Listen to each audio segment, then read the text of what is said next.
ابھی ریسنٹلی کل کی بات ہے کہ انڈین سنگر ہے سدھو موسے والا، وہ مر گیا۔ تو اس کے مرنے کے بعد بہت سارے مسلمانوں نے جو ہیں اس کی محبت کے اندر پوسٹ ڈالی۔ ٹھیک ہے، پہلی چیز تو یہ ہے کہ دکھ ہونا ہی نہیں چاہیے تھا، لیکن چلیں بینگ ہیومن، اگر کسی کے مرنے کا دکھ ہوتا بھی ہے انسان کو تو دعائیہ فکرات نہیں کہنے چاہیے۔ بہت سارے لوگوں نے آر آئی پی کی پوسٹ لگائی ہوئی تھی۔ آر آئی پی کا مطلب ہوتا ہے ریسٹ ان پیس۔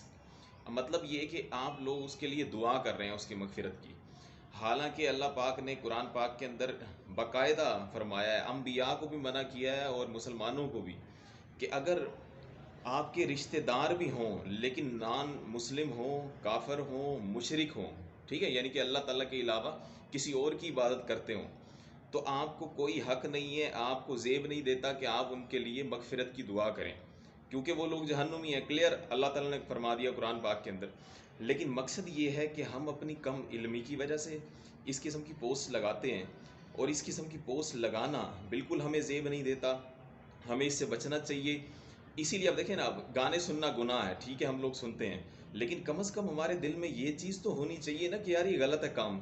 اسی لیے کہا گیا ہے کہ چھوٹے گناہ بڑے گناہوں کی طرف، بڑے گناہ بربادی ایمان کی طرف لے جاتے ہیں انسان کو۔ تو یہ اتنا آسان مسئلہ نہیں ہے کہ ہم مفت کے اندر کبھی بھی کسی کے لیے بھی کچھ بھی کرتے پھریں، ٹھیک ہے۔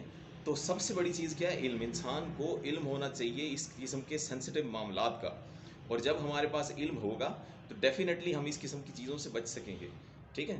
تو پہلی چیز تو یہ کہ دکھ ہونا نہیں چاہیے، لیکن ٹھیک ہے چلیں بینگ ہیومن، اگر دکھ ہو بھی گیا تو پوسٹ لگانے کی ضرورت نہیں، اور اگر آپ نے پوسٹ لگا بھی دی تب بھی آپ کو وہاں پر آر آئی پی یا کوئی بھی ایسی بات لکھنے کی ضرورت نہیں ہے جس سے یہ ظاہر ہو کہ آپ اس کے لیے دعا کر رہے ہیں، یا کوئی ایسا فکرہ آپ لکھیں جس سے یہ ظاہر ہو کہ آپ اس کے لیے نعوذ باللہ مغفرت کی دعا کر رہے ہیں۔